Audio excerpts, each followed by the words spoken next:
அன்பு உறவுகளுக்கு அன்னை தமிழ் அகாடமியின் வணக்கங்களும் வாழ்த்துக்களும். நம்ம இந்த வீடியோவில் என்ன பார்க்க போகிறோம்? 8ஆம் வகுப்பு தமிழ் புதிய புத்தகத்திலிருந்து இயல் 8க்கான ஒரு வரி வினாவிடைய தெளிவான விளக்கத்தோடு பார்க்க போகிறோம். அது மட்டும் இல்லாமல் இதே பாடப்பகுதியில், அதாவது 8ஆம் வகுப்பு தமிழ் இயல் 8இல் முந்தைய ஆண்டுகளில் கேட்கப்பட்ட ப்ரீவியஸ் இயர் கொஸ்டினையும் பார்க்க போகிறோம்.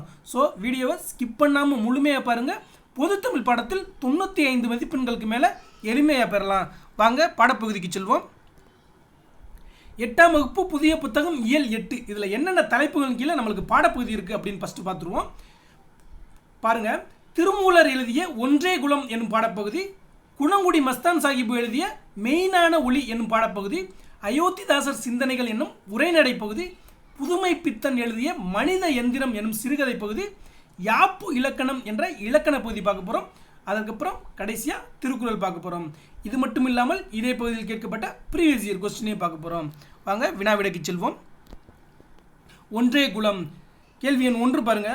ஒன்றே குலமும் ஒருவனே தேவனும் நன்றே நினைமின் நமனில்லை நானாமே என்ற பாடலை இயற்றியவர் திருமூலர்.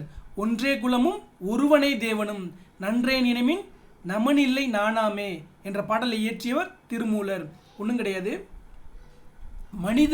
மனிதர்கள் அனைவரும் ஒரே குலத்தைச் சேர்ந்தவர்கள், ஒரே இனத்தைச் சேர்ந்தவர்கள், இறைவன் ஒருவனே. இதை நம்ம மனசில் நினச்சிக்கிட்டோம்னா நமன் என்றால் யமன் என்று பொருள். நமன் இல்லை நானாமே, யமனை கண்டு நாம் அச்சப்பட தேவையில்லை அப்படின்னு நம்மளுடைய திருமூலர் கூறுகிறார். அப்போ இது ரொம்ப புகழ்பெற்ற வரி.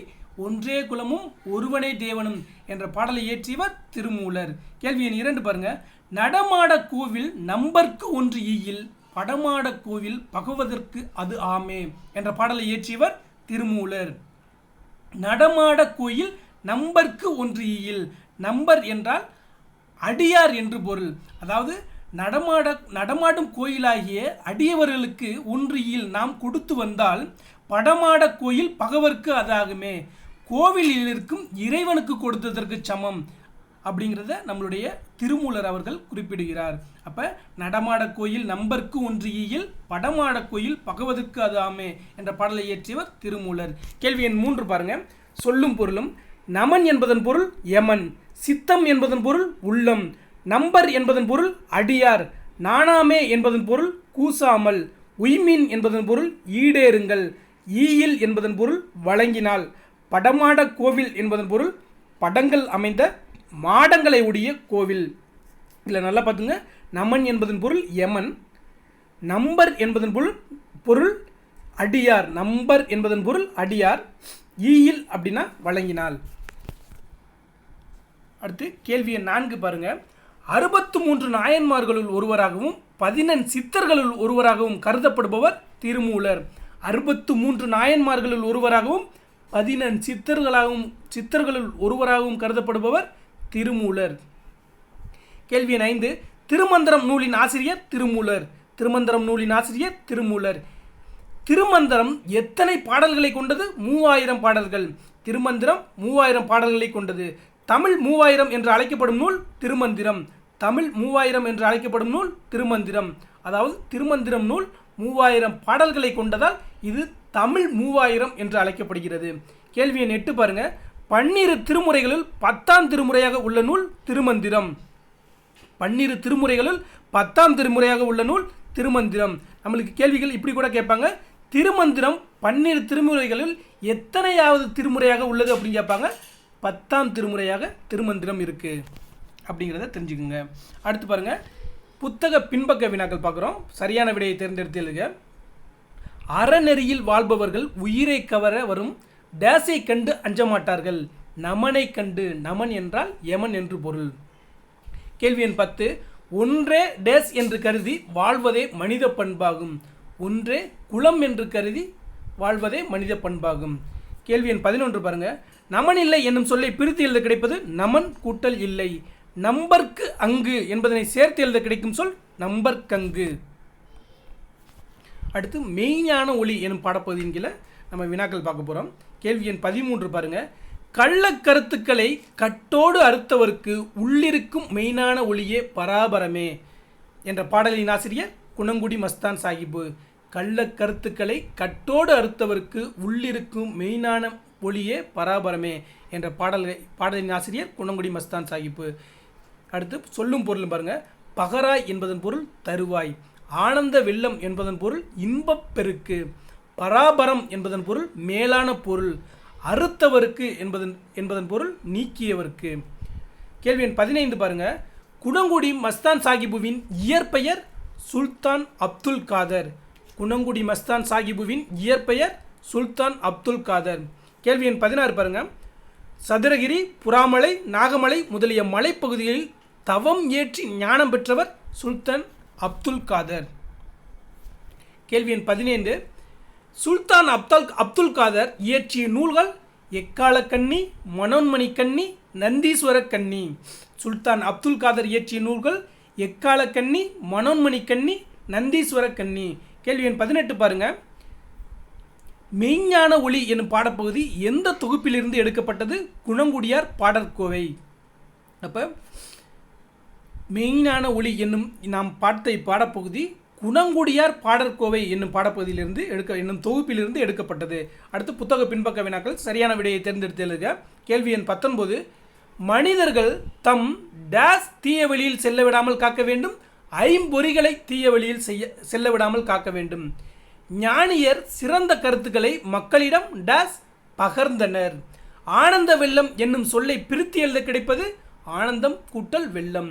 உள் கூட்டல் இருக்கும் என்பதனை சேர்த்து எழுத கிடைக்கும் சொல் உள்ளிருக்கும். அடுத்து அயோத்திதாசர் சிந்தனைகள் பற்றி நம்ம உரைநடை பகுதியில் பார்க்க போகிறோம். இது மிக மிக முக்கியமான படம். ஏன்னா அயோத்திதாசர் அப்படிங்கிறது நம்மளுடைய தமிழ் பகுதியில் மட்டும் இல்லாமல் நம்மளுடைய ஜிஎஸ் குரூ, அதாவது யூனிட் 8லையும் கேட்பாங்க, யூனிட் 9லையும் அயோத்திதாசர் பற்றிய நம்மளுக்கு கேள்விகள் இடம்பெறும். அந்த அடிப்படையில் மிக முக்கியமான படம். நம்ம எல்லாத்தையுமே இந்த பாடப்பகுதியில் டிஸ்கஸ் பண்ணுவோம். கேள்வி எண் 23 பாருங்க. சமத்துவம், பகுத்தறிவு ஆகிய கொள்கைகளை மக்களிடம் பரவலாக்கியவர்கள் தந்தை பெரியார், அண்ணல் அம்பேத்கர். சமத்துவம், பகுத்தறிவு ஆகிய கொள்கைகளை மக்களிடம் பரவலாக்கியவர்கள் தந்தை பெரியார், அண்ணல் அம்பேத்கர். பெரியாருக்கும் அம்பேத்கருக்கும் முன்னோடியாக திகழ்ந்தவர் அயோத்திதாசர். பெரியாருக்கும் அம்பேத்கருக்கும் முன்னோடியாக திகழ்ந்தவர் அயோத்திதாசர். கேள்வி 25. நல்ல சிந்தனை, சிறப்பான செயல், உயர்வான பேச்சு, உவப்பான எழுத்து, பாராட்டத்தக்க உழைப்பு ஆகிய 5 பண்புகளையும் ஒரு சேர பெற்ற சிந்தனையாளர் அயோத்திதாசர். தென்னிந்திய சமூக சீர்திருத்தத்தின் தந்தை என அழைக்கப்படுபவர் அயோத்திதாசர். தென்னிந்திய சமூக சீர்திருத்தத்தின் தந்தை என அழைக்கப்படுபவர் அயோத்திதாசர். நம்மளுக்கு தமிழகத்தின் சமூக சீர்திருத்த தந்தை அப்படின்னு கொடுக்கலாம், இல்லாட்டி தமிழ்நாட்டின், இந்தியாவின் அப்படின்னு கொடுக்கலாம். ஆனால் இதில் பாருங்கள், தென்னிந்திய சமூக சீர்திருத்தத்தின் தந்தை அயோத்திதாசர் அப்படிங்கிறத ஞாபகம் வச்சுக்கொள்ளுங்க. கேள்வி எண் 27 பாருங்கள். அயோத்திதாசர் பிறந்த ஆண்டு 1845. கரெக்டாக பார்த்தீங்கன்னா ஆகஸ்ட் 20 1845 அயோத்திதாசர் பிறக்கிறாரு. எங்கே பிறக்கிறாருன்னா சென்னையில் பிறக்கிறாரு. கேள்வி எண் 28 பாருங்க. அயோத்திதாசரின் இயற்பெயர் காத்தவராயன். அயோத்திதாசரின் இயற்பெயர் காத்தவராயன். காத்தவராயன் யாரிடம் கல்வியும் சித்த மருத்துவமும் பயின்றார்? அயோத்திதாச பண்டிதர். அப்போ காத்தவராயன் யாரிடம் கல்வியும் சித்த மருத்துவமும் பயின்றார்? அயோத்திதாசர் பண்டிதர் அப்படிங்கிற ஒரு ஆசிரியர்கிட்ட பயின்றிருக்காரு. தன் ஆசிரியர் மீது கொண்ட பற்றின் காரணமாக தன்னுடைய பெயரை அயோத்திதாசர் என மாற்றிக்கொண்டவர் காத்தவராயன். அப்போ அயோத்திதாசருடைய உண்மையான பெயர் காத்தவராயன் தான். அவருடைய ஆசிரியர் மீது பற்றின் காரணமாக தான் தன்னுடைய பெயரையும் ஆசிரியர் பெயராக வச்சுக்கிட்டாரு. கேள்வி எண் 31 பாருங்கள். பர்மாவில் கூலி தொழிலாளர்களாக வேலை செய்து வந்த தமிழர்களின் உரிமைக்காக பாடுபட்டவர் அயோத்திதாசர். அயோத்திதாசர் கற்றறிந்த மொழிகள் பாலி, வடமொழி, ஆங்கிலம். அயோத்திதாசர் கற்றறிந்த மொழிகள் பாலி மொழி, வடமொழி, ஆங்கில மொழி. வடமொழி என்றால் சமஸ்கிருதம் என்று பெயர். கேள்வி எண் 33 பாருங்க. அயோத்திதாசர் எந்தெந்த துறைகளில் சிறப்புற்று விளங்கினார்? இலக்கியம், இலக்கணம், கணிதம், மருத்துவம், சமய தத்துவம். கேள்வி எண் 34 பாருங்க. அயோத்திதாச பண்டிதர் சென்னையில் ஒரு பைசா தமிழன் என்னும் வார இதழை தொடங்கிய ஆண்டு 1907. அயோத்திதாசர் பண்டிதர் சென்னையில் ஒரு பைசா தமிழன் என்னும் வார இதழை தொடங்கிய ஆண்டு 1907. இதில் நிறைய கேள்விகள் புதைந்திருக்கு பாருங்க.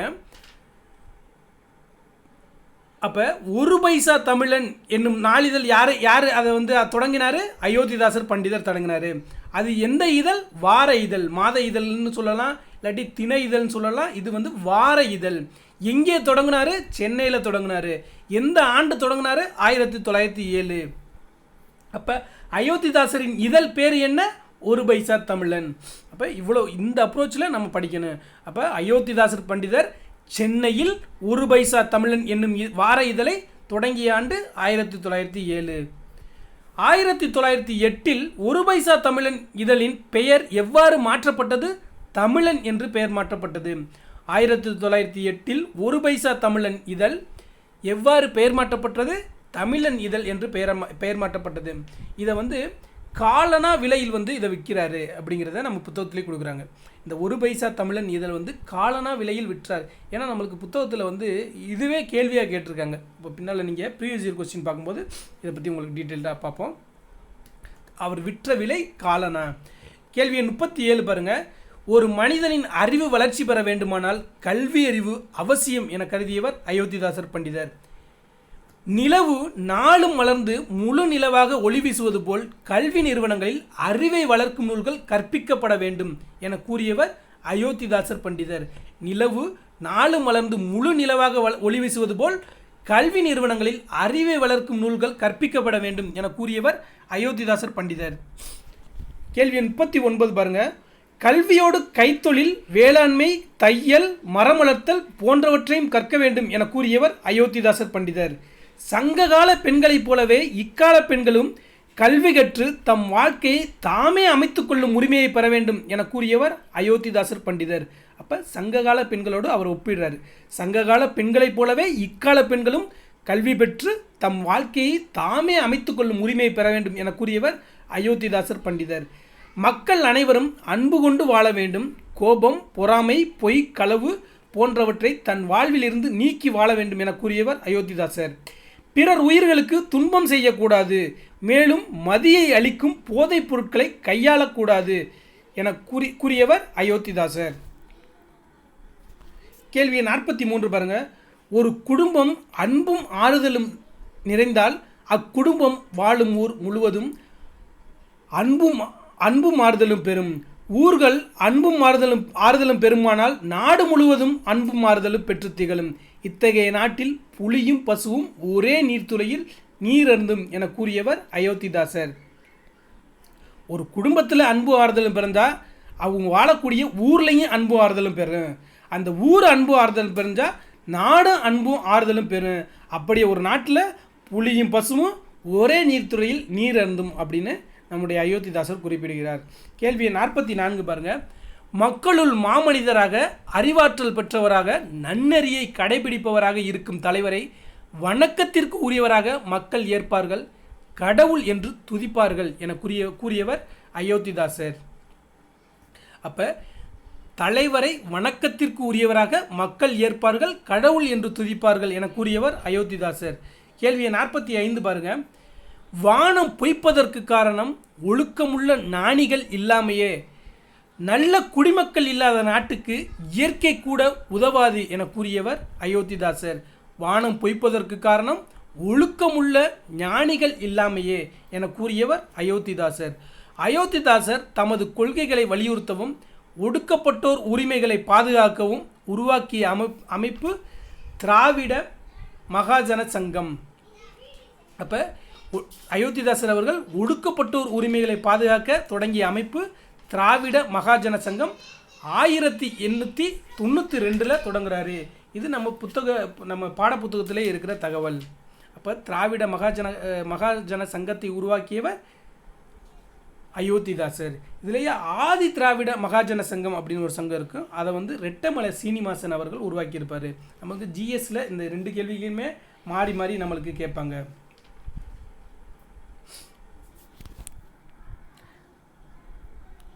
கேள்வி 47 பாருங்க. விடுதலை என்பது வெறும் ஆட்சி மாற்றம் மட்டுமன்று, அது மக்களின் வாழ்க்கையில் நல்ல மாற்றங்களை ஏற்படுத்துவதாக அமைய வேண்டும் என்பது யாருடைய கருத்து? அயோத்திதாசர் கருத்து. சுயராஜ்யத்தின் நோக்கம் அதிகாரத்தை கைப்பற்றுவதற்காக மட்டும் இருக்கக்கூடாது, மக்களின் சமூக பொருளாதார வளர்ச்சியையும் உள்ளடக்கியதாக அமைய வேண்டும் என கூறியவர் அயோத்திதாசர். மக்கள் வாழ்க்கையில் மாற்றம் உண்டானால் ஒழிய நாடு முன்னேறாது என கூறியவர் அயோத்திதாசர். பகுத்தறிவு, இலக்கியம், சமூகம், சமயம், அரசியல், வரலாறு, தொழில் முன்னேற்றம் ஆகியவற்றில் அக்கறை கொண்டு புதிய சிந்தனைகளை விதைத்தவர் அயோத்திதாசர். கேள்வி எண் 51 பாருங்க. போகர் 700 அயோத்திதாசர் பதிப்பித்த நூல்கள். அயோத்திதாசர் பதிப்பித்த நூல்கள் போகர் 700, அகத்தியர் 200, சிமிட்டு ரத்தின சுருக்கம், பாலவாகடம். அப்போ போகர் 700, அகத்தியர் 200, சிமிட்டு ரத்தின சுருக்கம், பாலவாகடம் இவையெல்லாம் அயோத்திதாசர் பதிப்பித்த நூல்கள். இந்த நூல்களை அவர் எழுதலை, பதிப்பிச்சிருக்கிறாரு. கேள்வி எண் 52 பாருங்க. என் பகுத்தறிவு பிரச்சாரத்திற்கும் சீர்திருத்த கருத்துக்களுக்கும் முன்னோடியாக திகழ்ந்தவர்கள் பண்டிதமணி அயோத்திதாசரும் தங்கவயல் அப்பாத்துரையும் அப்படின்னு சொன்னவர் யார், அப்படி கூறியவர் யாருன்னா பெரியார் அவர்கள். அதாவது பெரியாரின் பகுத்தறிவு பிரச்சாரத்திற்கும் சீர்திருத்த கருத்துக்களுக்கு முன்னோடியாக திகழ்ந்தவர்கள் யாருன்னு கேட்டாங்கன்னா பண்டிதமணி அயோத்திதாசரும் தங்கவயல் அப்பாத்துரையும் அப்படின்னு குறிப்பிட வேணும். இந்த கருத்தை யார் கூறினா அப்படின்னு கேட்டால் பெரியார் அவர்கள். கேள்வி எண் 53 பாருங்க. அயோத்திதாசர் எழுதிய நூல்கள் புத்தரது ஆதிவேதம், இந்திரர் தேச சரித்திரம், விவாக விளக்கம், புத்தர் சரித்திரப்பா. அப்போ அயோத்திதாசர் எழுதிய நூல்கள் தான் இது. புத்தரது ஆதிவேதம், இந்திரர் தேச சரித்திரம், விவாக விளக்கம், புத்தர் சரித்திரப்பா. இதில் நம்மளுக்கு கொடுப்பாங்க, அதாவது பொருந்தாது எது அப்படின்னு கேட்டுட்டு அயோத்திதாசர் எழுதிய நூல்களில் இதில் மூணு நூல்கள் கொடுப்பாங்க. மேலே உள்ள போகர் 700 கொடுப்பாங்க பொருந்தாது எது அப்படின்னு சொல்லிட்டு. அப்போ நம்ம இந்த 3 நூல்களும் அவர் எழுதிய நூல்கள், அதில் பொருந்தாது பதிப்பித்த நூல் ஒன்று கொடுக்க வாய்ப்பு இருக்குது. ஸோ கேள்விகள் அந்த மாதிரி தான் இருக்கும். ஸோ அப்போ எது பதிப்பித்த நூல்கள், எது எழுதிய நூல்கள் அப்படிங்கிறத பார்த்துக்குங்க. இப்போ பாருங்கள், கேள்வி எண் 54 பாருங்கள். திருவள்ளுவர், ஔவையார் ஆகியோரின் படைப்புகளுக்கு பௌத்த கோட்பாடுகளின் அடிப்படையில் புதிய விளக்கங்களை எழுதியவர் அயோத்திதாசர். திருவள்ளுவர், ஔவையார் ஆகியோரின் படைப்புகளுக்கு பௌத்த கோட்பாடு அவற்றின் அடிப்படையில் புதிய விளக்கங்களை எழுதியவர் அயோத்திதாசர். கேள்வி எண் 55 பாருங்க. சென்னை தாம்பரத்தில் உள்ள சித்த ஆராய்ச்சி மையத்துடன் இணைந்த மருத்துவமனையின் பெயர் அயோத்திதாசர் பண்டிதர் மருத்துவமனை. இப்போ அயோத்திதாசர் பண்டித மருத்துவமனை எங்கே இருக்குது? சென்னை தாம்பரத்தில் இருக்குது அப்படிங்கிறதையும் தெரிஞ்சுக்குங்க. இப்போ சரியான விடையை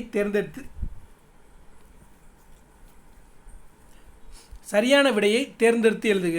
கேள்வி எண் 56 பாருங்க. அயோத்திதாசர் டேஸ் சமூக சீர்திருத்தத்தின் தந்தை என போற்றப்படுகிறார். தென்னிந்திய சமூக சீர்திருத்தத்தின் தந்தை என போற்றப்படுகிறார். இதில் நம்மளுக்கு தமிழக, இந்திய, ஆசிய அப்படின்னு ஆப்ஷனில் கொடுத்துருப்பாங்க. அப்போ அவர் கரெக்டாக பார்த்தீங்கன்னா தென்னிந்திய சமூக சீர்திருத்தத்தின் தந்தை தான் அயோத்திதாசர். தென்னிந்திய அப்படிங்கிறது தான் இங்கே கீவேர்டு. கேள்வி 57 பாருங்க. அயோத்திதாசர் நடத்திய இதழ் ஒரு பைசா தமிழன். அயோத்திதாசர் நடத்திய இதழ் ஒரு பைசா தமிழன். கேள்வி 58 பாருங்க. கல்வியோடு டேஸ் கற்க வேண்டும் என்பது அயோத்திதாசர் கருத்து, கைத்தொழிலும் கற்க வேண்டும் என்பது அயோத்திதாசர் கருத்து.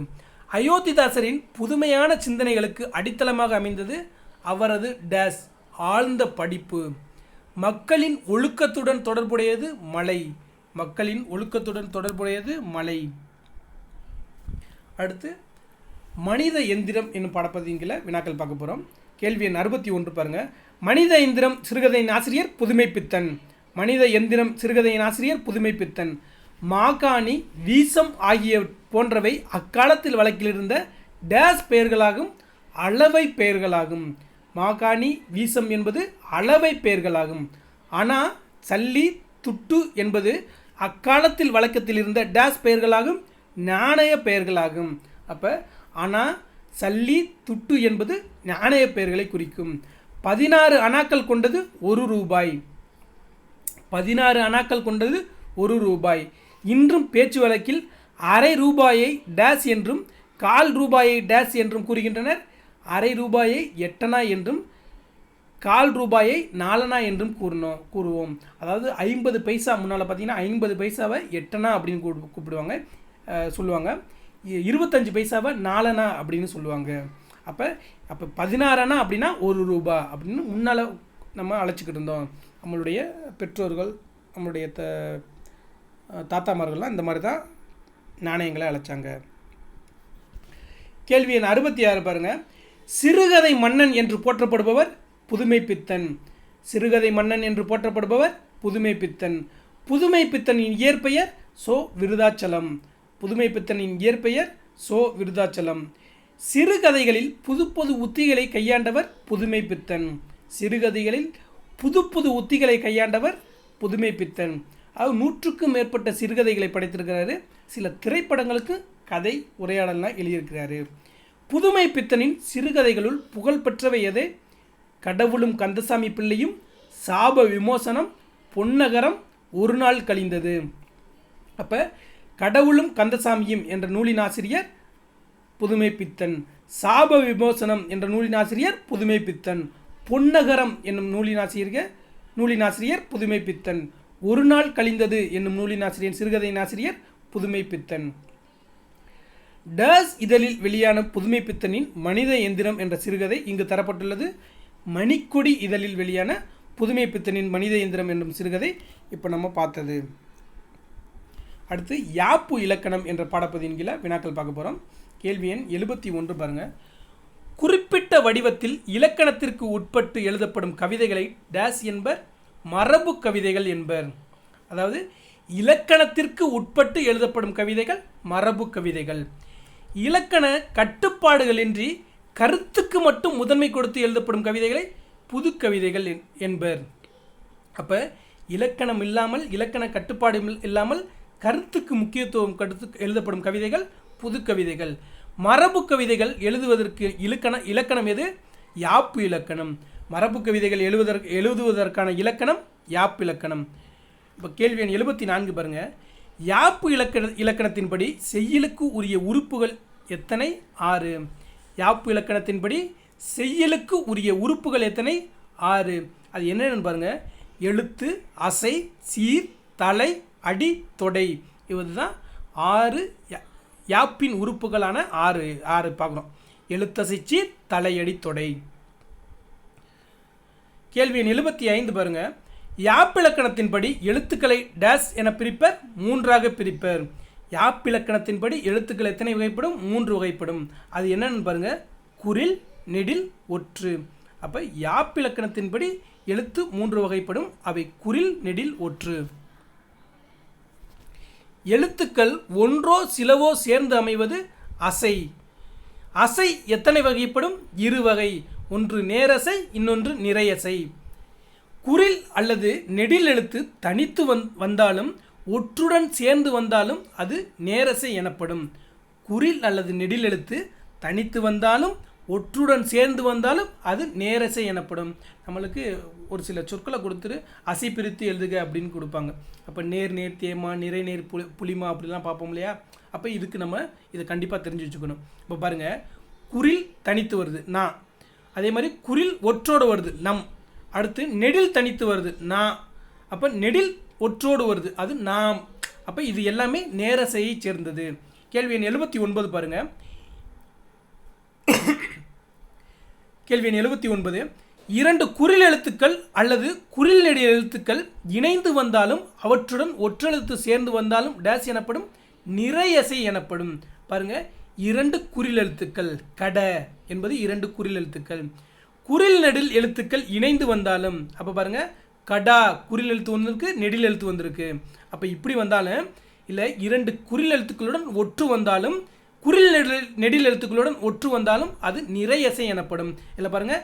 கட என்பது 2 குறில் எழுத்துக்கள் வந்திருக்கு. கடல் என்பது 2 குறில் எழுத்துக்களுடன் ஒற்று வந்திருக்கு. கடா என்பது குறில் நெடில் எழுத்துக்கள் தனித்து வந்திருக்கு. கடாம் என்பது குறில் எழுத்து, நெடில் எழுத்து அதனோடு ஒற்று வந்திருக்கு. அப்போ இந்த அடிப்படையில் தான் நம்ம அசையை பிரிக்கணும். அப்போ இது எல்லாமே நிறையசை எனப்படும். அடுத்து பாருங்கள். கேள்வி எண் 80. ஓர் அசையோ ஒன்றுக்கு மேற்பட்ட அசைகளோ சேர்ந்து வருவது சீர். சீர் எத்தனை வகைப்படும்? 4 வகைப்படும். ஓரசை சீர், ஈரசை சீர், மூவசை சீர், 4 சீர். அடுத்து பாருங்கள். சீர்கள் ஒன்றோடு ஒன்று பொருந்துவதை டேஸ் என்பர்? தலை என்பர். தலைகள் எத்தனை வகைப்படும்? 7 வகைப்படும். கேள்வி எண் 84 பாருங்க. 2 அல்லது 2க்கு மேற்பட்ட சீர்களை கொண்டு அமைவது அடி எனப்படும். அடி எத்தனை வகைப்படும்? 5 வகைப்படும். அடி 5 வகைப்படும். இதில் பாருங்க, சீர் 4 வகைப்படும், தலை 7 வகைப்படும், அடி 5 வகைப்படும். கேள்வி எண் 86 பாருங்க. செய்யுளில் ஓசை இன்பமும் பொருள் இன்பமும் தோன்றும் வகையில் சீர்களுக்கு இடையிலோ அடிகளுக்கு இடையிலோ அமையும் ஒற்றுமையே டேஸ் ஆகும், தொடையாகும். இப்போ நம்ம பார்க்குறோம்ல, அதாவது செய்யுளில் ஓசை இன்பமும் பொருள் இன்பமும் தோன்றும் வகையில் சீர்களுக்கு இடையிலோ அடிகளுக்கு இடையிலோ அமையும் ஒற்றுமையே டேஸ் ஆகும், தொடையாகும். தொடை எத்தனை வகைப்படும்? 8 வகைப்படும். தொடை எத்தனை வகைப்படும்? 8 வகைப்படும். அதில் முக்கியமான தொடைகளுக்கு நம்மளுக்கு பார்க்க பாருங்க. முதல் எழுத்து ஒன்றி வர தொடுப்பது மோனை, இரண்டாம் எழுத்து ஒன்றி வர தொடுப்பது எதுகை, இறுதி அல்லது இறுதி ஓசை ஒன்றி வர தொடுப்பது இயேபு. ஒரு பாடலின் இறுதி சீர் அடுத்த பாடலின் முதல் சீராக வருமாறு பாடப்படுவது அந்தாதி தொடை. அப்போ மொத்தம் 8 தொடைகள் இருக்குது. அதில் முக்கியமான இதுதான் நம்மளுக்கு, அதாவது எக்ஸாம் பாயிண்ட் ஆஃப் வியூவில் நம்மளுக்கு கேள்விகளாக வரக்கூடியது மோனைத்தொடை, எதுகைத்தொடை, இயேபு தொடை, அந்தாதி தொடை. இதில் இருந்து தான் நம்மளுக்கு கேள்விகள் வரும். அதன் அடிப்படையில் முதல் எழுத்து ஒன்றி வர தொடுப்பது மோனைத்தொடை, இரண்டாம் எழுத்து ஒன்றி வர தொடுப்பது எதுகைத்தொடை, இறுதி எழுத்து ஒன்றி வர தொடுப்பது இயேபு தொடை. இறுதி சீர் அடுத்த பாடலில் முதல் சீராக வருமாறு பாடப்படுவது அந்தாதி தொடை. இப்போ கேள்வி எண் 88 பாருங்கள். பா எத்தனை வகைப்படும்? 4 வகைப்படும். அப்போ பா 4 வகைப்படும். அவை என்னென்னு பாருங்கள். வெண்பா, ஆசிரியப்பா, களிப்பா, வஞ்சிப்பா. கேள்வி எண் 89 பொறுத்துக. ஒவ்வொரு பாவுக்கு என்ன ஓசை வரும் அப்படிங்கிறத நம்மளுக்கு பொறுத்தணும். இது எல்லாமே சரியாகவே பொருந்திருக்கு. அதாவது வெண்பா செப்பலோசையில் வரும். அப்போ வெண்பா வகை பாடல்கள் செப்பலோசை பெற்று வரும். அதாவது பெரும்பாலும் நம்மளுடைய அறநூல்களில் எல்லாமே வெண்பாவால் இயற்றப்பட்டிருக்கும். அதே மாதிரி பாருங்கள், ஆசிரியப்பா அகவல் ஓசை பெற்று வரும். அப்போ ஆசிரியப்பா அகவல் ஓசை பெற்று வரும். அப்போ இது எல்லாம் பார்த்தீங்கன்னா சங்க இலக்கியம், நம்மளுடைய 8 தொகை நூல்கள், 10 பாட்டு நூல்கள்லாம் பெரும்பாலும் பார்த்தீங்கன்னா ஆசிரியப்பாவால் இயற்றப்பட்டிருக்கும். அடுத்து பாருங்கள், களிப்பா துள்ளல் ஓசை பெற்று வரும். களிப்பா என்ன ஓசை? துள்ளல் ஓசை. கழித்தல் என்றால் மகிழ்தல் என்று பொருள். அப்போ மகிழ்ச்சியல்னா நம்ம துள்ளி குதிப்போம் இல்லையா, அந்த ஓசை பெற்று வரும். அப்போ களிப்பா துள்ளல் ஓசை. நம்மளுடைய கலித்தொகை நூல் களிப்பாவால் இயற்றப்பட்ட நூல். அடுத்து பாருங்கள், வஞ்சிப்பா டேஸ் என்ன ஓசை பெற்று வரும்? தூங்கல் ஓசை பெற்று வரும். வஞ்சிப்பா தூங்கல் ஓசை பெற்று வரும். பாருங்கள், மறுபடியும் சொல்கிறேன். வெண்பா செப்பல் ஓசை, ஆசிரியப்பா அகவல் ஓசை, களிப்பா துள்ளல் ஓசை, வஞ்சிப்பா தூங்கல் ஓசை. சரியான விடையை தேர்ந்தெடுத்து எழுதுக. புத்தக பின்பக்க வினாக்கள் பார்க்குறோம். அசை எத்தனை வகைப்படும்? 2. அசை எத்தனை வகைப்படும்? 2. ஒன்று நேரசை, இன்னொன்று நிறையசை. விடும் என்பது டேஸ் சீர், நிறையசை சீர். விடும் என்பது டேஸ் சீர், நிறையசை சீர். அதாவது இதில் பாருங்கள், இரு குறில் ஒற்று வந்திருக்கு. அப்போ இரு குறில் தனித்து வந்தாலோ இரு குறில் ஒற்றுடன் வந்தாலோ அதை நிறையசை அப்படின்னு நம்ம இப்போ தான் பார்த்தோம். அதை எப்படி பிரிக்கன்னு சொல்லிட்டு அந்த அடிப்படையில் பிரிக்கும்போது வி என்பது குறில் எழுத்து, டூ என்பதும் குறில் எழுத்து, இம் என்பது ஒற்று எழுத்து. அப்போ இரு குறில் ஒற்றுடன் வரும்போது இது நிறையசை சீராக வருகிறது. அடுத்து பாருங்கள், கேள்வி எண் 92. அடி எத்தனை வகைப்படும்? 5 வகைப்படும். இதெல்லாம் அடுத்தடுத்து நம்ம 9ஆம் வகுப்பு பாடப்புத்தகத்தில் டீட்டெயிலாக பார்ப்போம். இப்போ ஜஸ்ட்டு எத்தனை வகைப்படும் அப்படின்னா என்னென்னு மட்டும் நம்ம தெரிஞ்சுக்கிறோம். அடி 5 வகைப்படும். முதல் எழுத்து ஒன்றி வர தடுப்பது மோனை. இப்போ பாருங்கள், பொறுத்துகளில் யாப்பின் உறுப்புகள் 6 கொடுத்துருக்கோம். அதனுடைய வகைகள் எத்தனை வகைப்படும் அப்படிங்கிறத ஒரு சின்ன ஷார்ட் நோட்ஸ் மாதிரி நம்ம இதிலே பார்த்துருவோம். அப்போ எழுத்து எத்தனை வகைப்படும்? அதாவது யாப்பிலக்கண அடிப்படையில் எழுத்து எத்தனை வகைப்படும்? 3 வகைப்படும். என்னென்ன? குறில் எழுத்து, நெடில் எழுத்து, ஒற்று எழுத்து. அசை எத்தனை வகைப்படும்? 2 வகைப்படும். நேரசை, நிறையசை. அடுத்து பாருங்கள், சீர் எத்தனை வகைப்படும்? 4 வகைப்படும். என்னென்ன சீர்? அதாவது ஓரசைச்சீர், ஈரசைச்சீர், மூவசைச்சீர், நாலசைச்சீர். அப்போ 4 வகைப்படும். தலை எத்தனை வகைப்படும்? 7 வகைப்படும். அதை அடுத்த வகுப்பில் பார்ப்போம். நம்ம 9ஆம் வகுப்பில் பார்ப்போம். அடி எத்தனை வகைப்படும்? 5 வகைப்படும். இதை பற்றியும் டீட்டெயிலாக நம்ம 9ஆம் வகுப்பு பார்ப்போம். தொடை எத்தனை வகைப்படும்? 8 வகைப்படும்.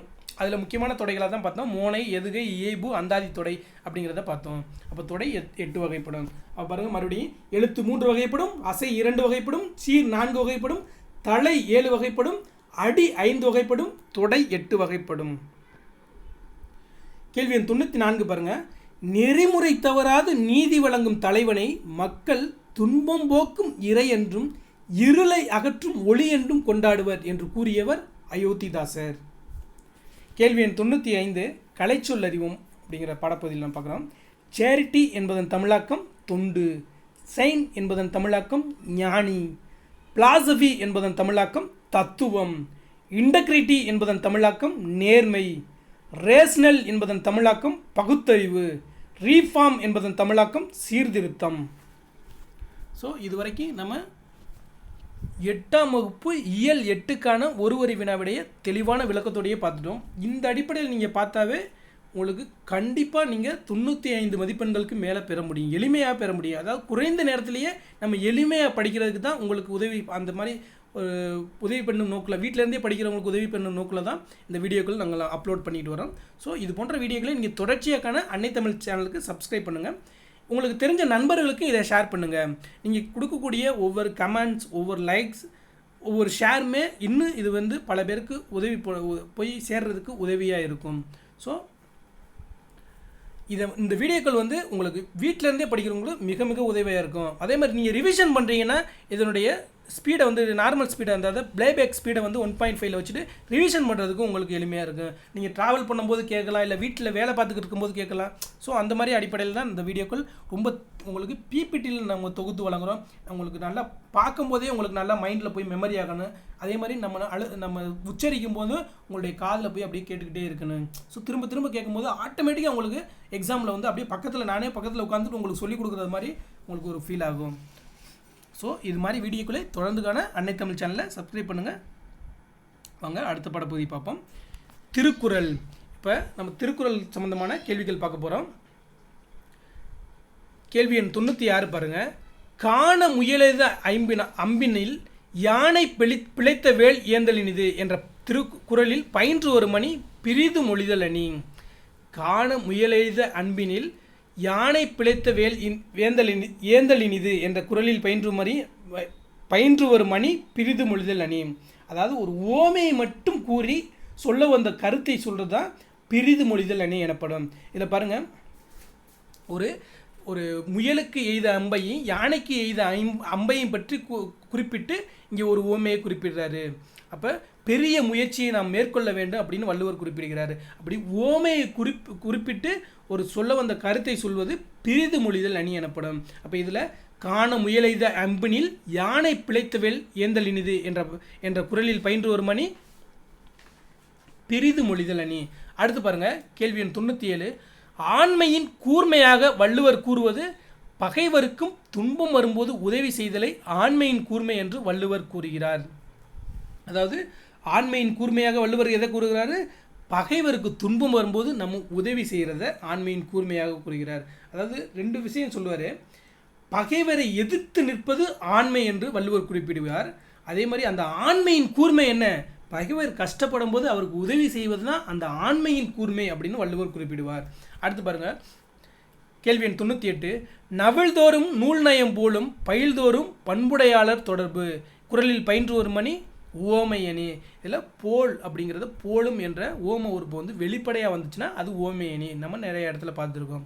அடுத்து பாருங்கள், கேள்வி எண் 99. செல்வம் மிகுந்த காலத்தில் டேஸ் நடந்து கொள்ள வேண்டும், பணிவுடன் நடந்து கொள்ள வேண்டும். வறுமை வந்த காலத்தில் டேஸ் குறையாமல் வாழ வேண்டும், ஊக்கம் குறையாமல் வாழ வேண்டும். அதாவது நம்முடைய வள்ளுவர் என்ன சொல்லியிருப்பார்னா, பெருக்கத்து வேண்டும் பணிதல், சிறிய சுருக்கத்து வேண்டும் உயர்வு அப்படின்னு வள்ளுவர் சொல்லியிருப்பார். அதாவது செல்வம் மிகுந்த காலத்தில் பணிவுடன் நடந்துக்கொள்ளணும், வறுமை வந்த காலத்தில் ஊக்கம் குறையாமல் பெருமித உணர்வுடன் வாழ வேண்டும் அப்படின்னு நம்மளுடைய வள்ளுவர் குறிப்பிடுவார். அப்போ செல்வம் மிகுந்த காலத்தில் பணிவு, வறுமை வந்த காலத்தில் ஊக்கம் குறையாமல் வாழணும். அடுத்து பாருங்கள், சரியான விடையை தேர்ந்தெடுத்து எழுதுக. இது புத்தக பின்பக்க வினாக்கள். கேள்வி 101 பாருங்கள். ஆண்மையின் கூர்மை பகைவருக்கு உதவுதல். ஆண்மையின் கூர்மை பகைவருக்கு உதவுதல். வறுமை வந்த காலத்தில் டேஸ் குறையாமல் வாழ வேண்டும், ஊக்கம் குறையாமல் வாழ வேண்டும். பெருஞ்செல்வம் என்னும் சொல்லை பிரித்து எழுத கிடைப்பது பெருமை கூட்டல் செல்வம். ஊராண்மை என்னும் சொல்லை பிரித்து எழுத கிடைப்பது ஊர் கூட்டல் ஆண்மை. திரிந்து கூட்டல் அற்று என்பதனை சேர்த்து எழுத கிடைக்கும் சொல் திரிந்தற்று. கேள்வி எண் 106 பாருங்கள். பொறுத்துக. நம்ம திருக்குறளுக்கு ஏற்றவாறு பொறுத்த போகிறோம். எல்லாமே சரியாகவே புரிஞ்சிருக்கு. ஸோ உங்களுக்கு படிக்கிறதுக்கு எளிமையாக இருக்குன்னா எல்லாமே கரெக்டாகவே நம்ம வச்சுருக்கோம். இன்பம் தருவது பண்புடையவர் நட்பு. இன்பம் தருவது பண்புடையவர் நட்பு. அதாவது நம்முடைய வள்ளுவர் என்ன சொல்லியிருப்பார்னா, நவிழ்தோறும் நூல் நயம் போலும் பயில்தோறும் பண்புடையாளர் தொடர்பு அப்படின்னு சொல்லியிருப்பார். நம்ம நல்ல நூல்களெல்லாம் படிக்க எப்படி இன்பம் வருமோ அதே மாதிரி பண்புடையவருடன் நட்பு கொண்டிருந்தால் நம்மளுக்கு இன்பம் கிடைக்கும் அப்படிங்கிறத வள்ளுவர் சொல்லியிருப்பார். அப்போ இன்பம் தருவது பண்புடையவர் நட்பு. அடுத்து பாருங்கள், நட்பு என்பது சிரித்து மகிழ மட்டுமன்று. நட்பு என்பது சிரித்து மகிழ மட்டுமன்று அப்படின்னு வள்ளுவர் குறிப்பிடுகிறார். அதாவது இது என்ன குறளில் சொல்லுவார்னா, நகுதல் பொருட்டன்று நட்டல் மிகுதிக்கண் மேற்சென்று இழித்தல் பொருட்டு அப்படின்னு வள்ளுவர் சொல்லியிருப்பார். அதாவது நட்பு என்பது சிரித்து பேசுகிறதுக்கு மட்டும் கிடையாது, நண்பர் தவறு செய்யும்போது அதை கண்டித்து திருந்துவதற்கு தான் அப்படின்னு நம்மளுடைய வள்ளுவர் குறிப்பிடுவார். அப்போ நட்பு என்பது சிரித்து மகிழறதுக்கு மட்டும் கிடையாது, நண்பர் தவறு செய்யும்போது அவரை கண்டித்து திருத்துறதுக்கும் அப்படின்னு வள்ளுவர் குறிப்பிடுவார். அடுத்து பாருங்கள், கேள்வி எண் 3 பாருங்கள். பெருமையை அளிப்பது குன்றிமணியளவு தவறு. பெருமையை அளிப்பது குன்றிமணியளவு தவறு. அதாவது நம்மளுடைய வள்ளுவர் என்ன சொல்லியிருப்பார்னா, குன்றின் அணையாரும் குன்றுவ குன்றி அணைய செய்யின் அப்படின்னு நம்முடைய திருக்குறளில் வள்ளுவர் சொல்லியிருப்பார். என்ன சொல்லியிருப்பார்னா, நீ மலையளவு பெருமை உடையவராக இருந்தாலும் அதாவது குன்றிமணி அளவு தவறு செஞ்சால் கூட அந்த பெருமை கெட்டு போயிடும் அப்படிங்கிறத நம்மளுடைய வள்ளுவர் குறிப்பிடுவார். அப்போ குன்றின்னா ஒரு பெரிய மலையளவு நீ பெரிய ஆளாக இருந்தாலும் உனக்கு பெருமை இருந்தாலும் ஒரு சின்ன தவறு செஞ்சீங்கன்னா உன்னுடைய பெருமையே கெட்டு போயிடும் அப்படிங்கிறது தான் வள்ளுவர் குறிப்பிடுறார். அப்போ பெருமையை அளிப்பது குன்றிமணி அளவு தவறு. அடுத்து பாருங்கள், பணிவு கொள்ளும் காலம் செல்வம் மிகுந்த காலம். இப்போ தான் நம்ம பார்த்தோம். அடுத்து பாருங்கள், பயனின்றி அழிவது நற்பண்பில்லாதவன் பெற்ற செல்வம். அப்போ பயனின்றி அழிவது என வள்ளுவர் எதை குறிப்பிடுகிறார்? நற்பண்பு இல்லாதவன் பெற்ற பெருஞ்செல்வத்தை. அதாவது எந்த குறளில் குறிப்பிடுவார்னா, பண்பிலான் பெற்ற பெருஞ்செல்வம் நண்பால் களம் தீமையால் திரிந்தற்று அப்படின்னு நம்மளுடைய வள்ளுவர் குறிப்பிடுவார். ஒன்றும் கிடையாது, தூய்மையற்ற பாத்திரத்தில் வைக்கப்படும் பால் எப்படி திரிஞ்சு போயிருமோ அதே மாதிரி நற்பண்பு அவன்கிட்ட இருக்கிற பெருஞ்செல்வமும் யாருக்குமே பயன்படாமல் அழிஞ்சு போயிடும் அப்படின்னு நம்மளுடைய வள்ளுவர் குறிப்பிடுவார். அப்போ பண்பிலான் பெற்ற பெருஞ்செல்வம் நண்பால் களம் தீமையால் திரிந்தற்று அப்படின்னு வள்ளுவர் எதை குறிப்பிடுறாரு? அதாவது நற்பண்பில்லாதவன் பெற்ற பெருஞ்செல்வம் பயனின்றி அழிவதை வள்ளுவர் குறிப்பிடுகிறார். கேள்வி 107 பாருங்கள். எது பெருமையை தரும்? பெரிய முயற்சியே பெருமையை தரும். எது பெருமையை தரும்? பெரிய முயற்சியே பெருமையை தரும். ஏன் இந்த திருக்குறளை இவ்வளோ டீட்டெயிலாக நம்ம எக்ஸ்பிளனேஷன் பண்ணுறோன்னா, உங்களுக்கு தமிழுக்காக இது கிடையாது, உங்களுக்கு ஜிஎஸ் பாடத்தில் யூனிட் 8 நம்மளுக்கு கேள்விகள், அதாவது ஒரு கிட்டத்தட்ட 5க்கு மேற்பட்ட திருக்குறள் சம்மந்தமான கேள்விகளே நம்மளுக்கு வருது. இது உங்களுக்கு மெயின்ஸ்லேருந்து உங்களுக்கு இதை நீங்கள் மேற்கோள் காட்டி எழுதுறதுக்கு ரொம்ப உதவியாக இருக்கும். அந்த அடிப்படையில் நம்ம திருக்குறளில் புரிஞ்சு படித்தா தான் நம்ம எழுதவும் முடியும், அதுக்கு கரெக்டாக ஆன்சர் பண்ண முடியும். அதனால தான் நம்ம டீட்டெயில்டாக இதுக்கு எக்ஸ்பிளனேஷன் கொடுக்குறாப்புல இருக்குது. கேள்வி 108 பாருங்கள். இவ்வுலகம் யாரால் இயங்குவதாக திருக்குறள் கூறுகிறது? பண்புடைய சான்றோர்களால். யாரால் இயங்குவதாக திருக்குறள் கூறுகிறது? இவ்வுலகம் பண்புடைய சான்றோர்களால். ஒன்றும் கிடையாது, நம்முடைய வள்ளுவர் என்ன சொல்கிறாரு? பண்புடையார் பட்டுண்டுலகம் அது இன்றேல் மண்புக்கும் ஆய்வது மண் அப்படின்னு வள்ளுவர் குறிப்பிடுவார். அப்போ பண்புடையார் பட்டுண்டுலகம் அது இன்றேல் மண்புக்கும் ஆய்வது மண் அப்படின்னு நம்மளுடைய வள்ளுவர் குறிப்பிடுகிறார். இது என்ன குறிப்பிடுகிறார் அப்படின்னா, பண்புடைய சான்றோர் வழியில் நடப்பதால் தான் இவ்வுலகம் வாழ்ந்துக்கிட்டு இருக்கு, அது இல்லாட்டி இந்த உலகம் மண்ணுக்குள் புதைந்து விடும் அப்படின்னு வள்ளுவர் குறிப்பிடுகிறார். அப்போ யாரால் இந்த உலகம் இயங்குவதாக வள்ளுவர் குறிப்பிடுகிறார்? பண்புடைய சான்றோர்களால். கேள்வி 109 பாருங்க. நட்பு எதற்கு உரியது என்று திருவள்ளுவர் குறிப்பிடுகிறார்? நண்பர் தவறு செய்தால் அவரை கண்டித்து திருத்துவதற்கும் உரியது. அப்போ நம்ம ஏற்கனவே பார்த்தோம், நகுதல் பொருட்டன்று நட்டல் மிகுதிக்கண் மேற்சென்று இடித்தல் பொருட்டு. அப்போ சிரித்து மகிழ்றதுக்கு மட்டும் கிடையாது, நண்பர் தவறு செய்யும்போது அவரை கண்டித்து திருந்துவதற்கு இந்த நட்பு உரியது அப்படின்னு வள்ளுவர் குறிப்பிடுகிறார். ஸோ இதுவரைக்கும் நம்ம 8ஆம் வகுப்பு புதிய புத்தகத்திலேருந்து இயல் 8க்கான ஒரு வினா விடைகளை டீட்டெயில்டாக பார்த்தாச்சு. இப்போ அதிலேருந்து முந்தைய ஆண்டுகளில் கேட்கப்பட்ட ப்ரீவியஸ் இயர் கொஸ்டினையும் பார்க்குறோம். ஸோ முழுமையாக பாருங்கள். இதுதான் இந்த அப்ரோச்சில் நீங்கள் படித்தீங்கன்னா ஒவ்வொரு இயலுக்கும் கண்டிப்பாக நீங்கள் 95 மதிப்பெண்களை எளிமையாக பெறலாம். ஏன்னா எல்லாருனாலையும் ஒரு 80 மதிப்பெண்கள் வந்து எளிமையாக, அதாவது ஒரு நீங்கள் 6th to 10th புக்கு படிச்சிட்டிங்கன்னா ஒரு 80 மதிப்பெண்கள் தமிழில் பெற்றலாம். ஆனால் அந்த 80லேருந்து அந்த ஒவ்வொரு மதிப்பெண் பெறதுக்கு நம்ம ரொம்ப எஃபோர்ட் போடணும். ஏன்னா ப்ரீவியஸ் இயர் கொஸ்டின்ஸ் பார்க்கணும், பழைய புத்தகம் பார்க்கணும், எல்லாத்தையுமே நம்ம அனலைஸ் பண்ணணும், நிறைய டெஸ்ட் போடணும். அதனால தான் உங்களுக்கு இந்த வீடியோக்களில் வந்து எல்லாத்தையும் தொகுத்து ஒரே இதாக கொடுக்குறோம். நம்ம இதில் பார்த்தீங்கன்னா ப்ரீவியஸ் இயர் கொஸ்டின் சொல்லிட்டு பழைய புத்தகத்துலேருந்து ஒரு கொஸ்டின்ஸ்லாம் நம்ம இதிலே நம்ம இந்த ஒரே வீடியோவில் நம்ம அப்லோட் பண்ணுறோம். ஸோ இந்த அடிப்படையில் நீங்கள் பார்த்தீங்கன்னா பாடம் படிக்கிறீங்க, ப்ரீவியஸ் இயர் கொஸ்டின் பார்க்குறீங்க, அதுக்கப்புறம் டெஸ்ட் போட்டு பார்க்குறீங்க. இந்த அடிப்படையில் படிச்சிங்கன்னா கண்டிப்பாக 95 மதிப்பெண்கள் மேலே எளிதாகவே பெறலாம். ஸோ இது போன்ற வீடியோக்களை நீங்கள் தொடர்ந்துக்கான அன்னை தமிழ் சேனலை சப்ஸ்கிரைப் பண்ணுங்கள். கேள்வி 27 பாருங்கள். தமிழில் காணும் முதல் சித்தர் திருமூலர். தமிழில் காணும் முதல் சித்தர், இது பல முறை பல தேர்வுகளில் கேட்டிருக்காங்க. நம்ம அதில் ஒன்று தான் பார்க்குறப்ப தமிழில் காணும் முதல் சித்தர் நம்ம பார்த்தோம். 14 சித்தர்களில் ஒருவராகவும் 63 நாயன்மார்களில் ஒருவராகவும் இருந்தவர் தான் இந்த திருமூலர் அப்படின்னு பார்த்தோம். அதில் தமிழில் காணும் முதல் சித்தர் அப்படிங்கிறவர் திருமூலர். அடுத்து பாருங்கள், மூலன் என்னும் இயற்பெயரை உடையவர் திருமூலர். மூலன் என்னும் இயற்பெயரை உடையவர் திருமூலர். அடுத்து பாருங்கள், உடம்பை வளர்த்தேன் உயிர் வளர்த்தேனே என பாடியவர் திருமூலர். உடம்பை வளர்த்தேன் உயிர் வளர்த்தேனே என பாடியவர் திருமூலர். அடுத்து, தமிழ் 3000 என அழைக்கப்படும் நூல் திருமந்திரம்.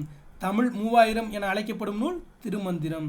திருமந்திரம் 3000 பாடல்களை கொண்டதால் தமிழ் 3000 என அழைக்கப்படுகிறது அப்படின்னு அந்த வகுப்பில் பார்த்தோம் நம்ம. அடுத்து பாருங்கள், யோக சமாதி உகந்தவர் சித்தரே என்றவர் திருமூலர். யோக சமாதி உகந்தவர் சித்தரே என்றவர் திருமூலர். இது இந்த இப்போ சமீபத்தில் கேட்ட கேள்வி, அதாவது 2024 குரூப் 4ல் கேட்ட கேள்வி. அடுத்து பாருங்கள், உள்ளம் பெருங்கோயில் ஊனுடம்பு ஆலயம் என்று கூறியவர் திருமூலர். உள்ளம் பெருங்கோயில் ஊனுடம்பு ஆலயம் என்று கூறியவர் திருமூலர். அடுத்து பாருங்கள், விநாயகரை 5 கரத்தனை ஆணை முகத்தனை என்று கூறியவர் திருமூலர். அப்போ விநாயகரை 5 கரத்தனை ஆணை முகத்தனை என்று கூறியவர் திருமூலர். பாருங்க, ஆதி சித்தராக கருதப்படுபவர் திருமூலர். இப்போ இதுக்கு முன்னால் ஃபஸ்ட்டு பார்த்தோம் முதல் சித்தர் யார், தமிழில் முதல் சித்தர் திருமூலர் அப்படின்னு பார்த்தோம். அதே இப்போ பாருங்கள் ஆதி சித்தர் அப்படின்னு குறிப்பிட்றாங்க. அப்போ ஆதி சித்தராக கருதப்படுபவர் திருமூலர். அடுத்து பாருங்கள், கல்லாத மூடரை காணவும் ஆகாது கல்லாத மூடர் சொல் கேட்க கடனன்று என்று பாடியவர் திருமூலர். கல்லாத மூடரை காணவும் ஆகாது என்றவர் திருமூலர். அடுத்து பாருங்க, யான் பெற்ற இன்பம் பெருக இவ்வையகம் என்று பாடியவர் திருமூலர். யான் பெற்ற இன்பம் பெருக இவ்வையகம் என்று பாடியவர் திருமூலர். இப்போ நம்ம பாடப்பகுதியில் என்ன பார்த்தோம், ஒன்றே குலம் ஒருவனே தேவன் என்று கூறியவர் திருமூலர். ஸோ இந்த மாதிரி தான் நம்மளுக்கு மிக மிக முக்கியமான மேற்கோள்கள்லாம் நம்மளுக்கு கேள்விகளாக வரும். அடுத்து பாருங்கள், அயோத்திதாசரை பற்றிய நம்மளுடைய கேள்வி. இது ஜிஎஸ்சில் பாருங்கள், ஜிஎஸ் படப்பகுதியில் முதல் கேள்வியாகவே நம்மளுக்கு கேட்டிருக்காங்க. அதனால தான் நம்ம தமிழில் வந்து நீங்கள் கண்டிப்பாக தமிழ் பாடம் 6th to 12th வரை தெளிவாக படிச்சிட்டிங்கன்னா நீங்கள் தமிழ் பாடத்தில் மட்டும் நீங்கள் 100க்கு 100 வாங்குறதுக்கு அது உதவி பெறாது. நீங்கள் ஜிஎஸ் பாடத்துலேயும் கூடுதல் மதிப்பெண்கள் யூனிட் 8லையும் நீங்கள் சிலபஸை கவர் பண்ணுறதுக்கு ரொம்ப உதவியாக இருக்கும். அப்போ தமிழ் பாடத்தில் தெளிவாக படிச்சிட்டிங்கன்னா கிட்டத்தட்ட 110லேருந்து 115 தமிழை மட்டுமே படித்து 110லேருந்து 115 மதிப்பெண்கள் வரை நம்ம எளிமையாகவே பெறலாம், எக்ஸாக்டாக பெறலாம் அப்படிங்கிறத நம்ம சொல்கிறோம். அதனால தான் தமிழ் பாடத்துக்கு நீங்கள் நம்ம ரொம்ப முக்கியத்துவம் கொடுங்க. அதற்காகவே ஏற்படுத்தப்பட்ட சேனல் தான் அன்னை தமிழ் சேனல். அடுத்து பாருங்கள், கேள்வி எண் 101 பாருங்கள். திராவிட மகாஜனபை நிறுவியவர் யார்? அயோத்திதாசர் பண்டிதர். நம்ம இப்போ சொல்லும்போது சொன்னேன், திராவிட மகாஜன சபையை நிறுவியவர் யார்? அயோத்திதாசர் பண்டிதர். இதே மாதிரி ஆதி திராவிட மகாஜன சபையை நிறுவியவர் ரெட்டமலை சீனிவாசன். ஒரே எழுத்து தான், ரெண்டுமே ஒரே பாருங்கள். இதில் வெறும் திராவிட மகாஜன சபா, அதில் பார்த்தீங்கன்னா ஆதி அப்படின்னு முன்னால் சேர்த்துருப்பாங்க. ஆதி திராவிட மகாஜன சபா ரெட்டமலை சீனிவாசன், திராவிட மகாஜன சபா அயோத்திதாசர் பண்டிதர். அடுத்து பாருங்கள், ஒரு பைசா தமிழன் என்ற இதழை வெளியிட்டவர் அயோத்திதாசர் பண்டிதர். ஒரு பைசா தமிழன் என்ற இதழை வெளியிட்டவர் அயோத்திதாசர் பண்டிதர். நேரடியாக நம்ம பார்த்தது தான். தென்னிந்திய சமூக சீர்திருத்தத்தின் தந்தை என்று அழைக்கப்படுபவர் அயோத்திதாசர் பண்டிதர். தென்னிந்திய சமூக சீர்திருத்தத்தின் தந்தை என்று அழைக்கப்படுபவர் அயோத்திதாசர் பண்டிதர். அடுத்து பாருங்கள், கூற்றுக்கு இதில் கொடுத்துருக்காங்க. அயோத்திதாசர் ஒரு பைசா தமிழன் என்ற வார இதழை தொடங்கினார். ஓகே, இதிலேருந்து அவங்க கூற்று காரணம் வந்து 1 2 3ன்னு 3 கொடுத்துட்டு எது சரி அப்படின்னு கேட்குறாங்க பாருங்கள். இவர் தனது ஆசிரியர் பெயரே தம் பெயராக வைத்து கொண்டார். ஆமாம், இவருடைய பேர் காத்தவராயன். இவருடைய ஆசிரியர் பெயரான அயோத்திதாசர் பண்டிதர் பெயரை ஆசிரியர் மீது கொண்ட பற்றின் காரணமாக வச்சுக்கிட்டார் அப்படின்னு பார்த்தோம். காரணம் 1 வந்து சரி. அடுத்து பாருங்கள், ஒரு பைசா தமிழன் என்ற வார இதழ் 1 பைசாவிற்கு விற்கப்பட்டது அப்படின்னு கொடுத்துருக்காங்க. இது தவறு. நான் அந்த இது சொல்லும்போது உங்களுக்கு சொன்னேன், அது காலனாவிற்கு விற்கப்பட்டது அப்படின்னு சொன்னேன். அப்போ 1 பைசா தமிழன் என்ற வார இதழ் காலனாவிற்கு விற்கப்பட்டது தான் சரியானது. இங்கே 1 பைசா அப்படின்னு கொடுத்துருக்காங்க. இது தவறு. அப்போ கூற்று 2 தவறு. அடுத்து பாருங்கள், ஓர் ஆண்டிற்கு பின் இவ்விதழின் பெயரை தமிழன் என்று மாற்றினார் அப்படின்னு கொடுத்துருக்காங்க. இதுவும் சரிதான்.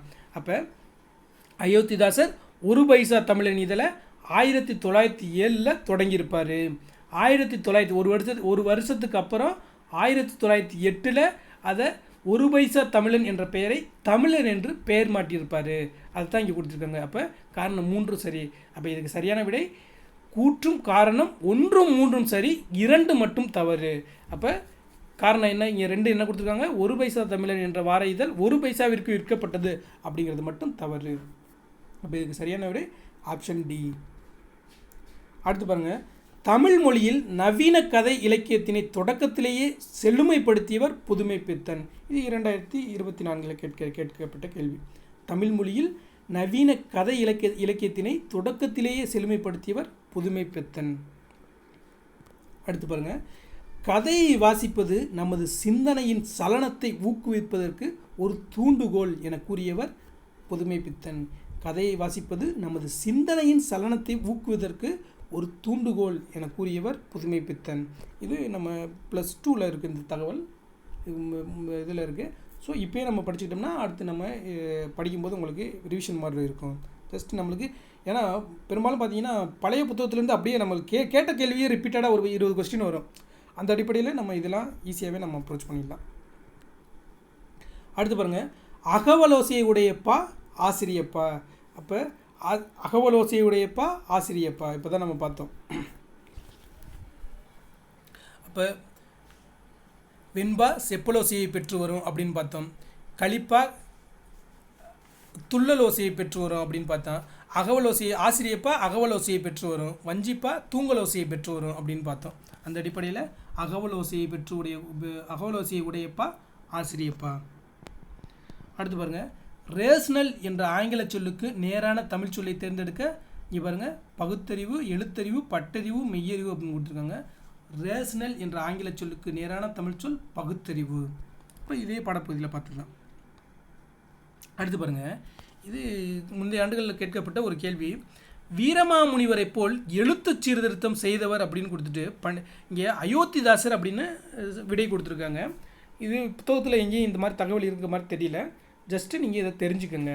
ஏன்னா அயோத்திதாசரை பற்றி நம்ம முந்தைய ஆண்டுகளில் கேட்கப்பட்ட கேள்விகள் பார்க்கும்போது இப்படி ஒரு கேள்வி வந்திருக்கு. ஸோ நீங்கள் இந்த மாதிரி ஒரு வேளை இதே கேள்வி ரிப்பீட்டாக வந்துச்சா உங்களுக்கு அயோத்திதாசர் அவரும் எழுத்து சீர்திருத்தம் பண்ணியிருக்காரு அப்படிங்கிறத தெரிஞ்சுக்கோங்க. அப்போ நம்மளுக்கு எழுத்து சீர்திருத்தம் பண்ணவங்கள நம்ம ஏற்கனவே படிச்சிருக்கோம். பெரியார் வந்து எழுத்து சீர்திருத்தம் பண்ணியிருக்கிறாரு. வீரமாமுனிவர் வந்து ஓகாரத்தில் வந்து எழுத்து சீர்திருத்தம் பண்ணியிருக்கிறாரு அப்படின்னு படிச்சிருக்கோம். இப்போ அவங்கள போலவே அயோத்திதாசர் எழுத்து சீர்திருத்தம் பண்ணியிருக்காரு அப்படிங்கிறத தெரிஞ்சுக்கோங்க. கேள்விகள் வந்தால் நம்ம எளிமையாக விடையளிக்க, கன்ஃபியூஸ் ஆகாமல் விடையளிக்க நம்மளுக்கு சரியாக இருக்கும். ஸோ இப்போதைக்கு நம்ம பார்த்தது 8ஆம் வகுப்பு இயல் 8க்கான ஒரு வரி வினா விடைகள் பார்த்துருக்கோம்.